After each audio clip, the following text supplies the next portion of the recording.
group of muscles are super vital for our daily living that we take for granted. These, your hands. What happens when you lose the strength in your hands? You start dropping things. Just as simple as a coffee mug, you'll just drop it.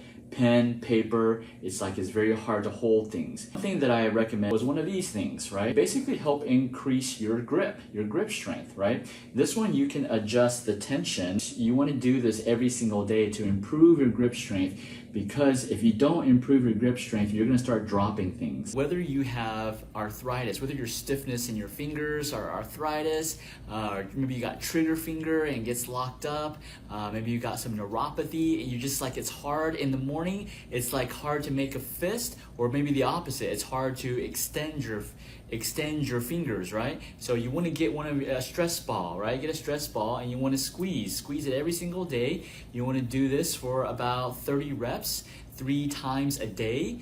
So it's very important. Something we don't do is we need to hyperflex our fingers. Now obviously don't break your finger, but you want to stretch it out. Okay? Stretch every single finger out. It's super important, especially your thumb, because we use our thumb for the most everything, right? So hyper stretch your finger to improve the flexibility. Yes, this is so simple, but it's so simple no one's doing it, right? So that's why I want you to do it, to increase the flexibility in your fingers, in both fingers.